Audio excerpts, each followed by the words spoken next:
प्यारे मित्रों, आज आपके प्रश्न पे ही चर्चा करने जा रहा हूँ। पर चर्चा करने के पहले आपसे एक निवेदन है, थोड़ा ये ध्यान रखा करें कि एक व्यक्ति एक ही प्रश्न डाले, क्योंकि आप लोग कई प्रश्न डालोगे तो फिर आप ये सोचते हो कि सारे प्रश्नों का उत्तर देना ये संभव नहीं हो पाता है। फिर भी हम ऐसे प्रश्न को सिलेक्ट करते हैं कि जो लगभग कई लोग पूछते हैं, तो एक प्रश्न में ही सबकी बात हो जाती है। तो आज का प्रश्न है, मुक्ति क्या है? ये बहुत अच्छा प्रश्न है। हम अक्सर ये सुनते रहते हैं कि मुक्ति क्या है, ध्यान में, भजन में, और सभी से पूछते रहते हैं कि मुक्ति क्या है, मुक्ति क्या है, हमें मुक्त होना है, मरने के बाद हमें मुक्ति मिलेगी, ये जीते जी मिलेगी, ये मुक्ति क्या है? तो सबसे पहले इसे जानने के लिए आपको ये ध्यान देना है कि बंधन क्या है। आपको ये जानना पड़ेगा कि बंधन क्या है, मतलब बंधे किससे हो आप, मुक्त किससे होना है। क्योंकि आप कह तो देते हो कि मुझे मुक्त होना है, मुक्त होना है, पर किससे मुक्त होना है? तो सबसे पहले इसके लिए हमें ये खोजना है कि हमारा बंधन क्या है। तो अब अगर आप गौर से देखो तो बंधन क्या है? जो हमारे दुख हैं, हमारी परेशानियां हैं, हमारे विचार हैं। कभी क्रोध के विचार आते हैं, कभी सुख के विचार आते हैं, कभी दुख के विचार आते हैं, कभी कोई मुसीबत आ जाती है तो अक्सर हम परेशान हो जाते हैं। तो जो हमारे बंधन है, बंधन क्या है? हमारे विचार, हमारे सुख, हमारे दुख, हमारी परेशानियां, ये सब बंधन है। इसी सबसे मुक्त हो जाना मुक्ति है। मुक्ति एक ऐसी अवस्था है जहाँ कुछ भी ना हो, सारी परेशानियों से हम मुक्त हो जाएं, जहाँ कोई मुसीबत ना रह जाए, न कोई विचार, कोई दुख का विचार, न कोई सुख का विचार, न कोई परेशानी। जब सारी चीज़ें ख़त्म हो जाती हैं, जब हमारे सारे विचार, भाव, सब कुछ ख़त्म हो जाते हैं, तो उस अवस्था का नाम मुक्ति होता है। हम मुक्त हो गए। लेकिन आप कहेंगे बिना विचार के हम जिंदा कैसे रह सकते हैं? रह सकते हैं। विचार रहते हैं, शांत रहते हैं, खोए रहते हैं चैतन्य में।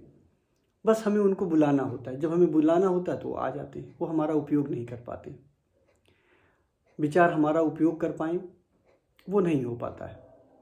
हम विचारों का उपयोग करते हैं और जब विचार की ज़रूरत नहीं होता है तो वो शून्य में खोए रहते हैं।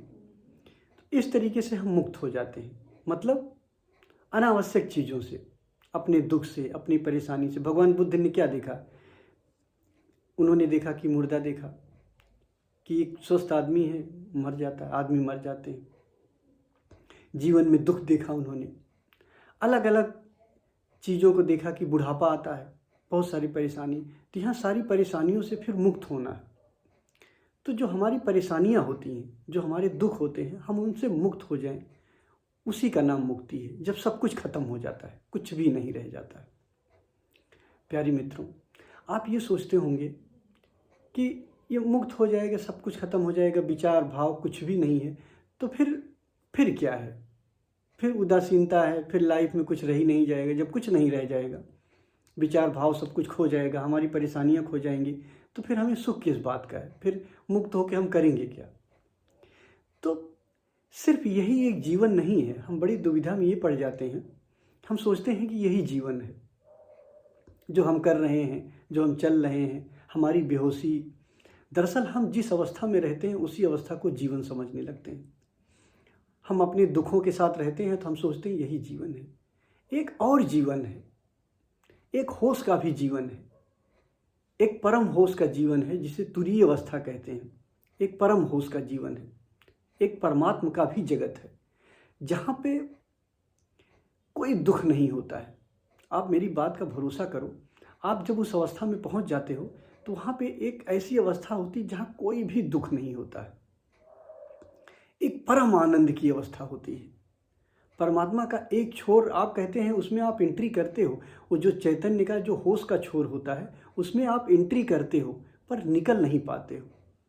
आप देखोगे वो दूसरा छोर आपको नहीं मिलता है। एक ऐसा जगत है, एक चैतन्य का जगत है, जहाँ हम सब अपनी सभी बीमारियों से मुक्त हो जाते हैं, जहाँ हम सिर्फ एक मौजूदगी हमारी होती है और एक हम परम आनंद की अवस्था में रहते हैं।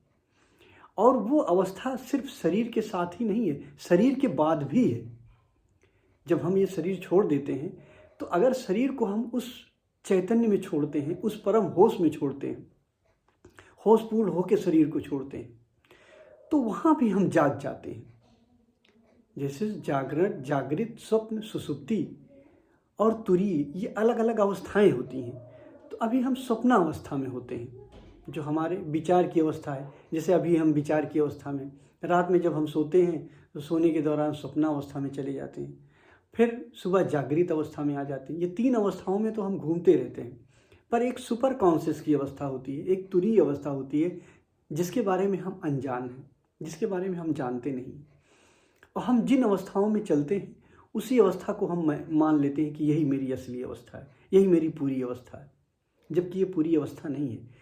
वो जो परम जागरण है, जिसे तुरीय अवस्था कहते हैं, जब तक आप उस अवस्था में प्रवेश नहीं करते हो तब तक आप एक बहुत बड़े आनंद से वंचित रह जाते हो, एक परम सुख से वंचित रह जाते हो।